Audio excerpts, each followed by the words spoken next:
Ani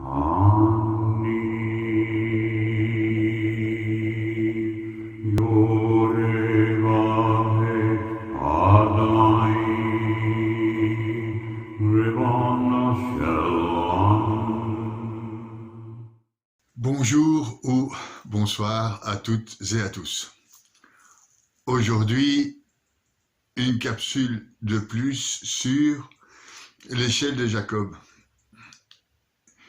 et sur peut-être, si Dieu le veut, sur la réponse à la question qu'on m'a posée. On m'a dit, je vois que tu t'intéresses aux anges et que tu connais bien l'écrit saint. Tu dois avoir des expériences personnelles avec les anges. Et alors là, je ne sais pas quoi répondre avec cette histoire d'expérience personnelle avec les anges. Je me méfie un peu de ce genre de questions parce que le nombre de personnes que je vois et que j'appelle des uluberlus ou des imbéciles ou je ne sais pas comment, des fois je les insulte parce que je ne suis pas content, qui parlent des anges avec des jeux de cartes qu'on appelle des oracles. Donc oracle immaculé ou oracle de la bienséance ou oracle de je ne sais quoi encore. Enfin, c'est des cartes avec des anges et je trouve ça très dangereux donc de parler des anges sans parler de Dieu parce que alors on risque de tomber évidemment dans des phénomènes transcendantaux non contrôlés du fait du manque de connaissances qui est quand même une des bases de la foi en tous ces anges, finalement. On n'a pas foi aux anges, on a foi en Dieu, et les messagers de Dieu sont les anges. Dieu a créé des mondes transcendantaux, le monde de l'émanation, donc Dieu est l'émanateur de quelque chose de spirituel, qui a donné le monde des âmes, qui a donné le monde des anges, qui a donné le monde de l'action, et de ce monde de l'action sont issues les planètes, etc. Le but n'est pas de faire un cours de Kabbale ou de Kabbalah sur les traditions orales juives répertoriées donc dans le Zohar, entre autres. Où j'en étais. Donc on m'a posé la question sur les anges et ça m'ennuie toujours parce que je ne veux pas parler des anges sans parler de Dieu. Je trouve ça très très dangereux. C'est pour ça donc que je me révolte souvent quand je vois des gens qui font des oracles ou qui parlent des anges sans connaître Dieu. Ils appellent donc les mondes transcendantaux dont je viens de parler. Et les anges les plus aguerris pour descendre dans le monde des créatures que nous sommes sont, vous le constatez dans notre monde où les guerres, etc., l'attrait de l'argent, le manque d'amour, ça persiste et évolue, que les anges les plus aptes à descendre dans la matérialité, ou pas les plus aptes, mais les plus rapides sur la balle, sont les démons, etc., et les mauvais anges. Un tiers des anges se sont révoltés, et c'est les princes de ce monde. Donc, quand je vois des gens faire des oracles, etc., sans connaître Dieu, je les mets en garde contre le risque d'attirer les mauvais anges. Ceci étant dit,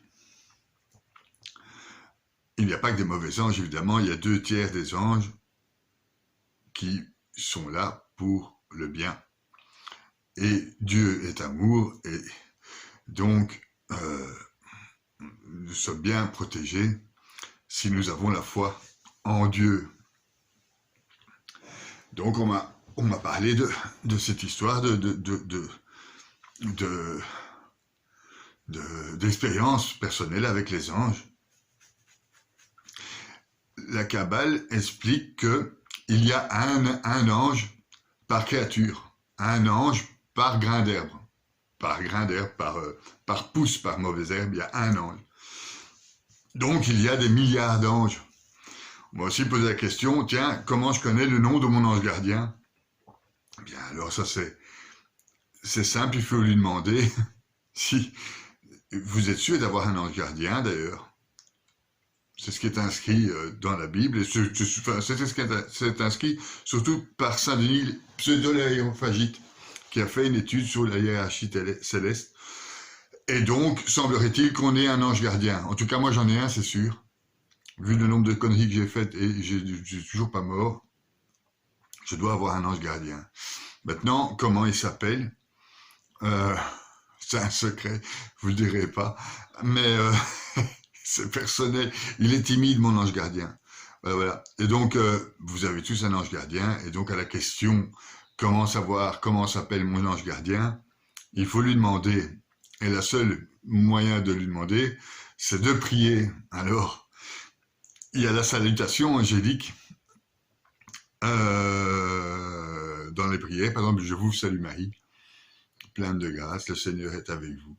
Vous êtes bénie entre toutes les femmes, et Jésus, le fruit de vos entrailles, est le béni. Sainte Marie, Mère de Dieu, priez pour nous pauvres pécheurs, maintenant et à l'heure de notre mort, est donc un moyen, parce que c'est la reine des anges, c'est la Mère de Dieu, c'est un moyen donc de connaître le nom de votre ange gardien.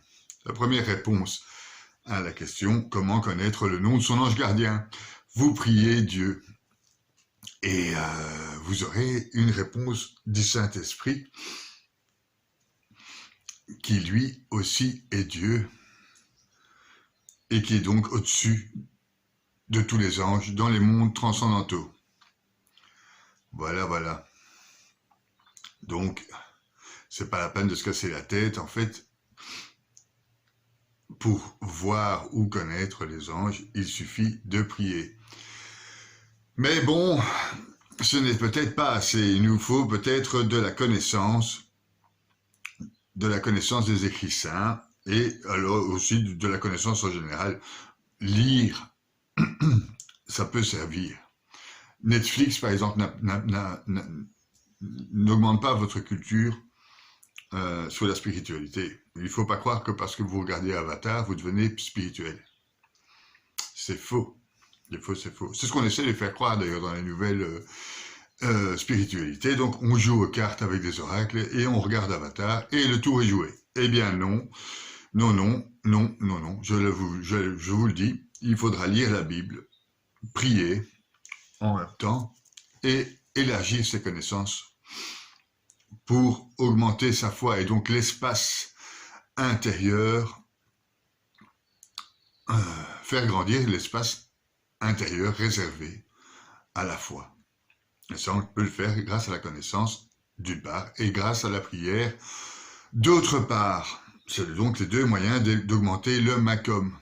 L'endroit, le lieu, en makom en hébreu, c'est le cœur, si vous voulez, le centre de la personne.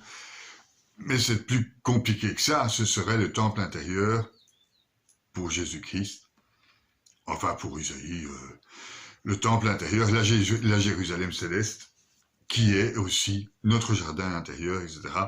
Donc le fait de connaître augmente l'espace réservé à Dieu, et cet espace permet la foi, ou l'augmentation de la foi. Permet en tout cas la révélation.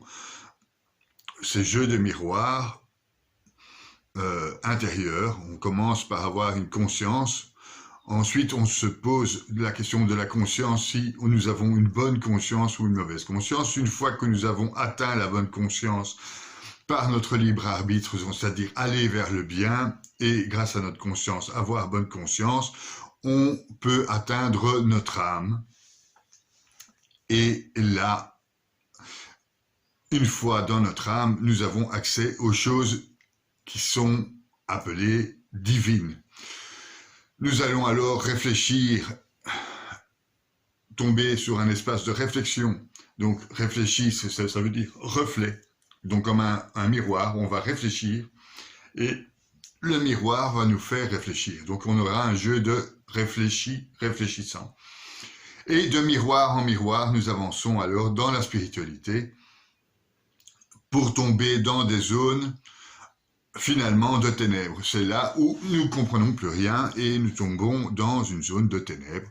Et cette zone de ténèbres, c'est de là que naquit la lumière. C'est marqué aussi dans la Bible, Genèse numéro 1, et la lumière fut à travers les ténèbres qui étaient au-dessus des eaux. Donc, où j'en étais. Donc, augmenter l'espace intérieur pour Dieu. Et on me parlait des anges et de mes expériences personnelles. Donc, je répète, les anges font partie du troisième monde en partant de l'infini,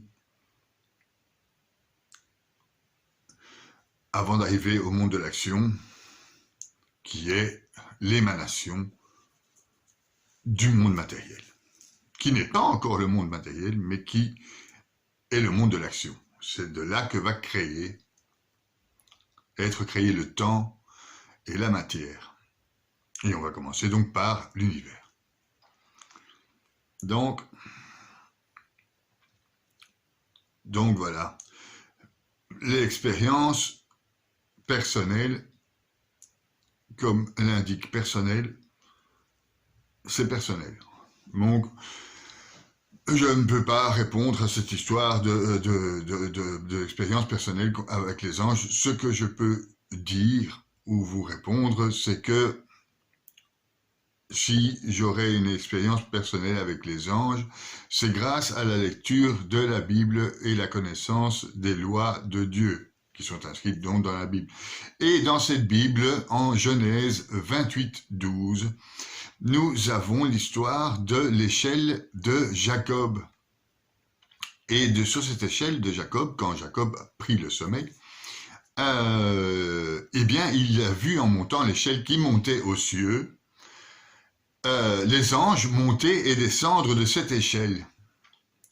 Alors, quand on me pose la question sur les expériences personnelles, voilà, essayons alors de reproduire cette expérience, celle de Jacob.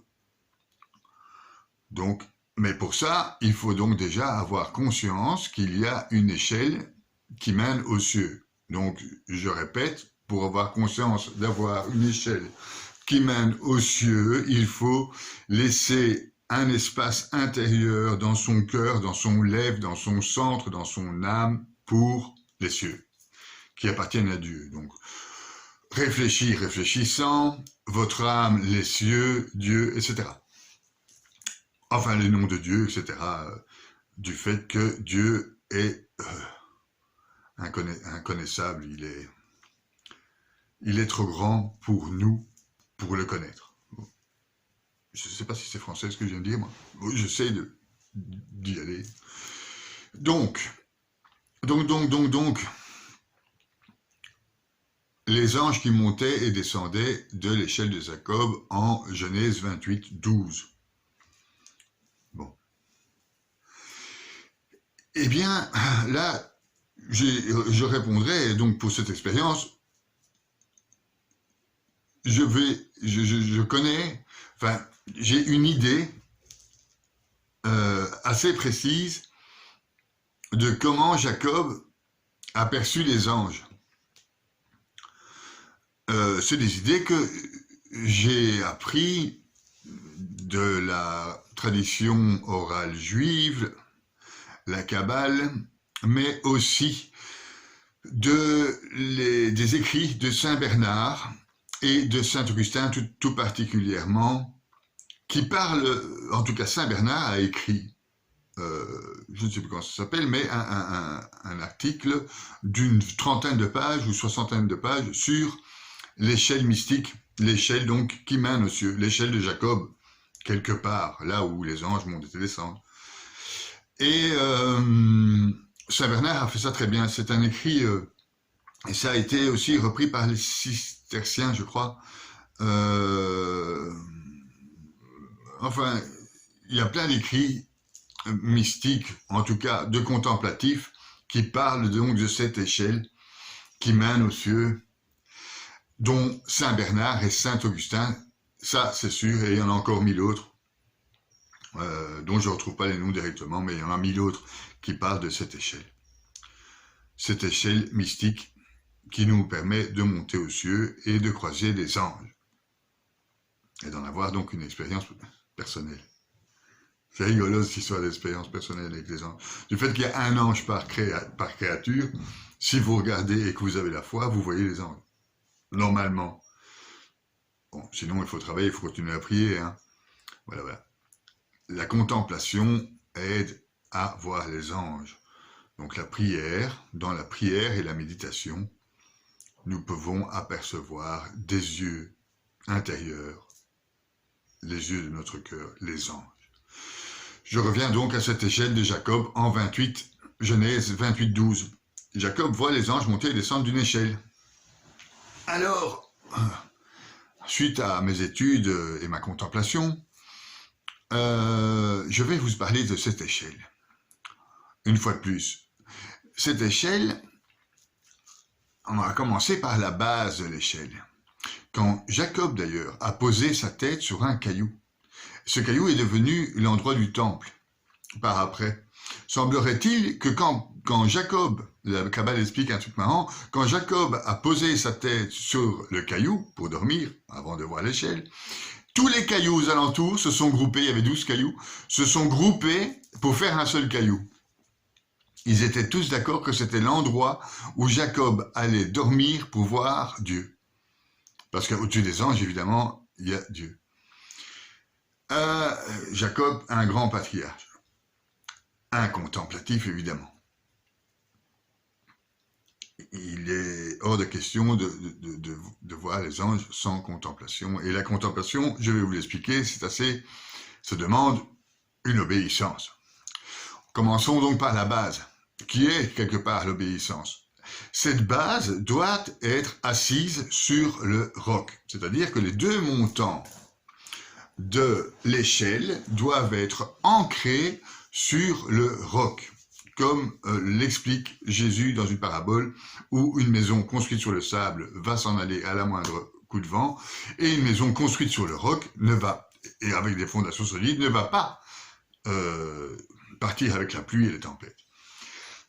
Donc en fait, l'échelle doit être bâtie sur le roc. C'est un peu le Jacob qui se met la tête sur la pierre, l'endroit de la pierre angulaire du temple. Et ce roc, donc, c'est les Saintes Écritures, et plus encore, la tradition orale en général, tous les écrits saints, le roc, ce qui parle de Dieu, mais d'une manière, pas comme des éluberlus, des trucs qui sont écrits depuis minimum 2000 ans jusqu'à 5000 ans, écrits et étudiés. Il y a plus ou moins 365 000 interprétations de la Torah et des écrits saints. Jusqu'à présent, plus tous les écrits saints qui sont oblitérés par l'imprimatur orthodoxe, chrétienne, juive. Donc des gens sérieux, sur le roc. Donc le roc, la première base, c'est la base, c'est les pages de la Bible, l'Ancien et le Nouveau Testament. Voilà, ça c'est le roc. Mettre les pieds de l'échelle sous la connaissance de Dieu. La connaissance va avec la foi quelque part. Vous pouvez avoir la foi du charbonnier, celui qui va à l'église, il ne sait pas vraiment pourquoi, mais il y va. Vous pouvez avoir aussi la foi du docteur de l'église, celui qui connaît, qui a étudié tout. Et puis vous pouvez aussi avoir la foi du contemplatif, celui qui demande à Dieu, qui prie, et dans les prières, il a l'influx divin qui lui parle. Sainte Catherine de Sienne,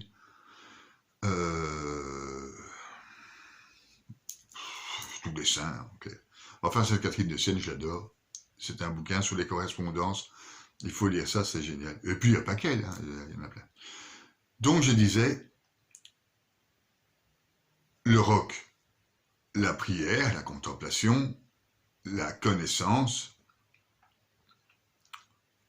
et même, si vous voulez, la foi du charbonnier.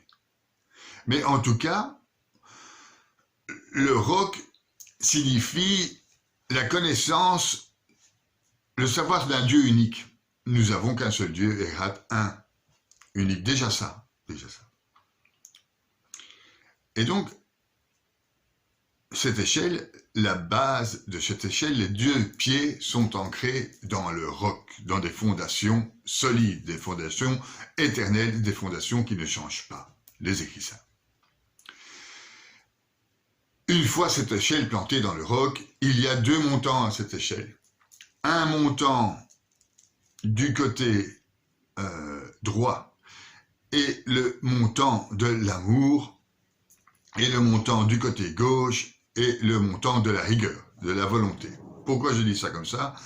C'est simple, parce que dans la Kabbale, nous avons l'arbre de Séphiroth, le côté droit et le côté masculin, celui de l'amour, ou de la miséricorde, de la sagesse et de la victoire, et le côté gauche est celui de la rigueur, le côté féminin, le côté de l'intelligence, de la force et de la gloire.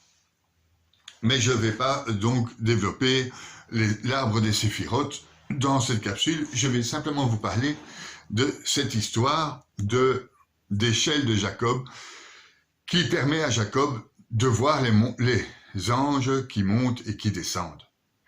Donc le côté droit, la volonté, le côté gauche, l'amour. C'est l'inverse. Et donc ces deux montants, volonté et amour, montent vers les cieux, vers les cieux, vers les cieux, et vous croiserez donc les différents mondes, l'action, les anges, les âmes, les émanations,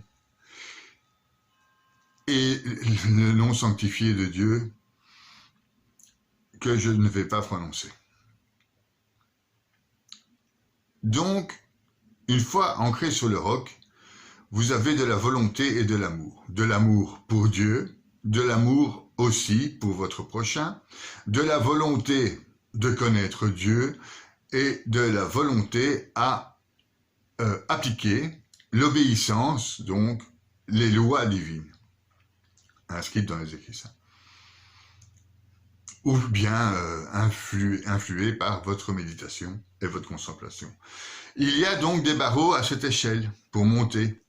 Et les barreaux de cette échelle, chaque barreau, donc chaque échelon, c'est un échelon d'humilité, nous explique très bien Saint Bernard.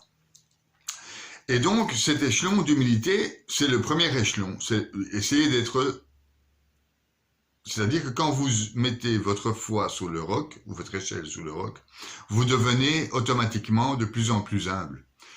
Quand vous avez franchi le premier échelon de l'humilité, il faudra arriver au deuxième échelon d'humilité, etc., jusqu'aux cieux. Et donc, entre ces échelons, il y a un espace, et cet espace s'appelle la charité.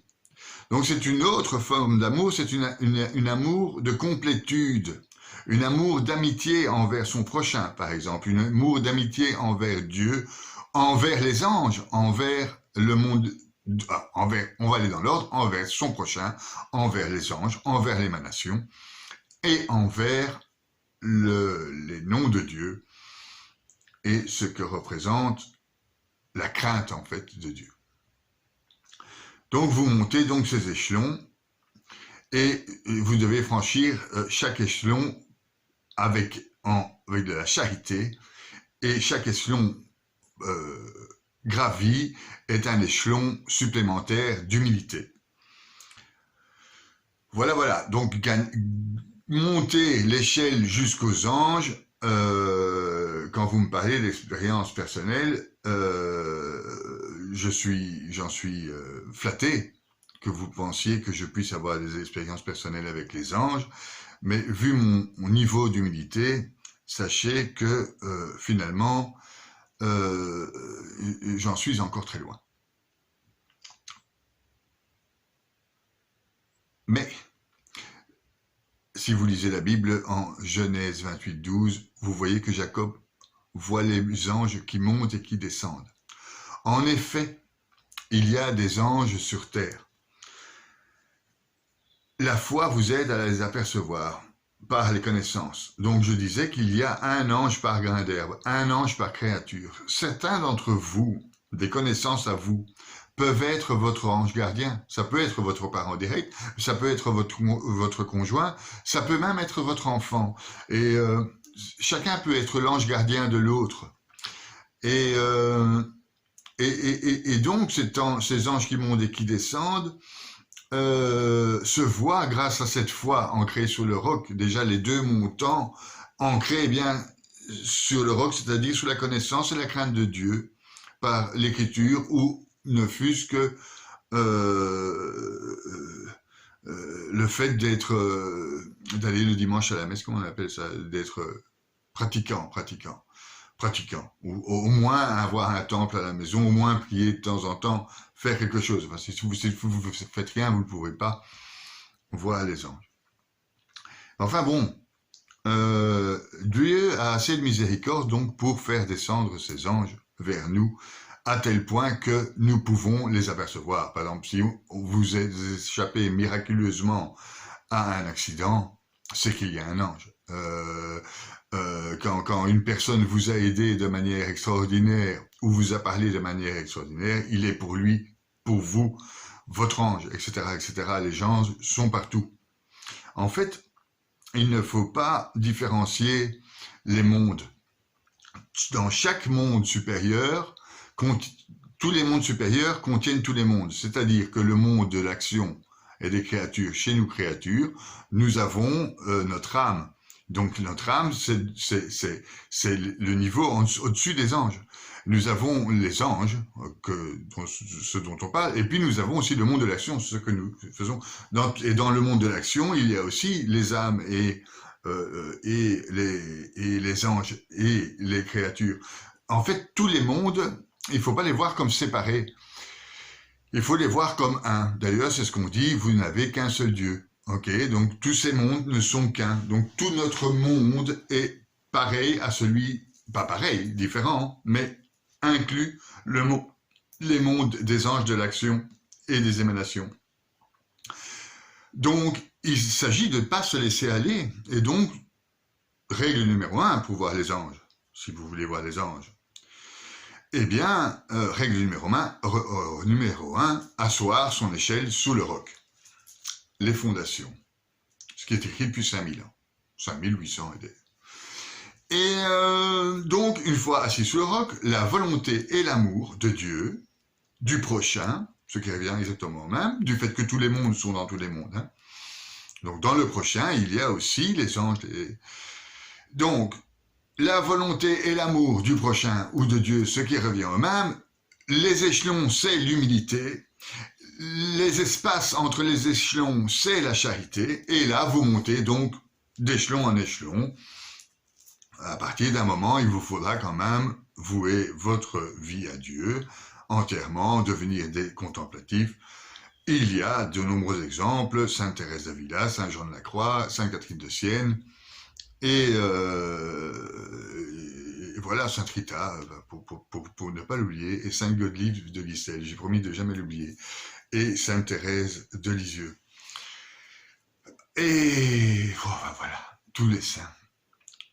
Donc, monter et gravir cette échelle, c'est aussi monter dans la sainteté. C'est donné à tout le monde, mais peu le font. C'est aussi marqué dans la Bible, le chemin est large pour la perdition, est étroit pour ceux qui veulent rentrer au royaume des cieux. Parce que finalement, cette échelle, elle vous mène au royaume des cieux. Donc, voir les anges, c'est déjà une première étape, et c'est pas mal, les gars, si vous voyez des anges. C'est que vous avez déjà grimpé un échelon. Voilà. Et alors, la question qu'on peut se poser, c'est si l'échelle, elle part du sol et qu'elle va traverser déjà la stratosphère, qu'elle va traverser l'univers entier, qui est infini. Faut savoir, l'univers, ils ont toujours pas dit qu'il était fini. Donc, ce truc est infini. une fois traversé ça, il va dans le monde de l'action. Il traverse le monde de l'action, il traverse le monde des anges, il traverse le monde des émanations, et il arrive à En Sof, l'infini, le vrai infini. Parce que tout ça est infini, mais il y a l'infini de l'infini de l'infini, Dieu. Voilà, voilà. Et vous demandez, quand vous êtes en bas, même en rêve, comme Jacob, avec la tête sur la pierre, même en rêve, vous pouvez le demander comment cette échelle ne casse pas pour traverser tout ça. Eh bien, il y a la seule et unique solution. C'est la souplesse de l'échelle. Elle est souple. Non seulement elle est souple, mais vous, si vous voulez monter les échelons de l'humilité grâce à la charité, vous devez avoir un détachement pour avoir l'humilité. Vous devez avoir un détachement sur vous, de vous-même sur vous-même. Vous détachez de vous, en quelque sorte. Mourir à soi-même, la kénose, finalement. Ouais. Donc, l'échelle doit avoir, elle sait pas qu'elle doit avoir, elle est souple. Vous devez donc vous aussi avoir cette souplesse. Et pour savoir gravir les échelons, vous devrez avoir du détachement. Donc, le détachement et la souplesse. Le truc pour monter. Et alors, sachez que, avec tout ce qu'on peut lire et tout ce qu'on peut prier dans l'oraison, on comprend que Dieu est amour. Et finalement, cette volonté qui était au roc, le bâton, le chambranle de l'échelle, de droite, de gauche, et l'amour, le chambranle de droite, eh bien, finalement, rejoignent à travers les 7 cieux, etc., à travers tous les mondes, rejoignent une seule chose unique, Dieu, qui est amour infini. Et donc, on comprend que ces deux barreaux, qui au départ étaient deux, ne sont qu'un. En fait, l'amour lui-même, que nous pouvons voir dans le monde ici, l'amour, pour un couple, c'est une somme de volonté. Donc, vous faites le maximum pour votre conjoint fait le maximum pour vous, et ça doit être égal, ça doit être équilibré. C'est la somme de volonté qui va par le cœur, donc ça fait un cœur, ok? Avec l'ancrage, la pointe du cœur, c'est l'ancrage sur le roc. Il faut donc que cet amour soit ancré sur le roc. Vous n'allez pas... Si vous allez avec quelqu'un pour combler votre solitude, pour avoir du sexe ou pour profiter de son argent, vous ancrez pas sous le roc. Ça doit être une somme de volonté qui doit être, qui doit passer par le cœur et qui doit être ancré profond dans l'âme. Parce que le roc, il se trouve dans l'âme. Le temple, il se trouve dans l'âme. La tête de Jacob était sous la pierre angulaire qui signifie cette âme, la Merkaba. Et donc, voilà mon expérience personnelle avec les anges. Donc mon expérience personnelle avec les anges est la suivante, si j'en ai une, bien que je ne la mérite pas. Si j'en ai une, mon expérience personnelle, c'est dans l'oraison et dans la prière. C'est-à-dire que par mes études, par les connaissances, j'améliore ma foi et grâce à l'oraison, j'améliore le contact. Et donc, j'augmente cette histoire de réfléchissant, qui m'aide à avoir cette charité, me permettant de gravir les échelons de l'humilité. Comme je vous ai expliqué, c'est facile à dire et c'est difficile à faire. L'amour n'est pas une autocomplaisance, un wildness, rester dans sa zone de confort. C'est pas ça l'amour. L'amour, c'est sortir de sa zone de confort. C'est fouiller dans ces ténèbres et tout ça. Donc pour trouver le roc, il faut déjà fouiller dans ces ténèbres, et enlever son orgueil, son ego et l'amour de soi pour gravir les premiers échelons de l'humilité. Donc voilà, mon expérience personnelle avec les anges. Je vous souhaite de faire mieux que moi et de les voir monter et descendre comme Jacob. Voilà. Ben, je pouvais difficilement le faire par écrit, alors je vous ai fait cette petite capsule à ceux qui se sentent visés ou intéressés par cette capsule. Voilà, je l'ai fait pour vous. Et n'oubliez pas, tout le monde qui m'écoutait, de mettre un j'aime ou de mettre un commentaire ou même un j'aime pas, parce que les j'aime font augmenter le taux d'écoute, le taux de visitation sur ma chaîne YouTube. Donc voilà, si ça vous a plu, n'oubliez pas de mettre un j'aime parce que ça m'arrange. Et ça arrange les anges aussi, voilà. Mais oui, hein, parce que c'est vrai que je parle beaucoup des anges et je voulais insister sur le fait qu'il ne faut pas vénérer les anges, mais bien vénérer Dieu. C'est inscrit dans l'Apocalypse 22, chapitre 9, où Jean voit l'ange et se prosterne. Il se jette aux pieds de l'ange et l'ange lui dit « Ne fais pas ça, mon Dieu, tu es un prophète, etc. Prosterne-toi devant Dieu. » Donc, et partout dans la Bible, il est bien marqué qu'il ne faut pas se prosterner devant les anges. Donc voilà, c'est ce que je constate quand je vois cette erreur, quand je vois les gens qui font les oracles angéliques et qui ne croient pas en Dieu. Donc, il y a une antinomie qui est dangereuse parce que alors vous attirez des forces des mondes supérieurs qui ne sont pas forcément des forces bénéfiques. Voilà, je ne vais pas polémiquer, je vous souhaite une bonne journée, une bonne soirée et n'oubliez pas un petit j'aime si vous avez aimé. Au revoir, ciao.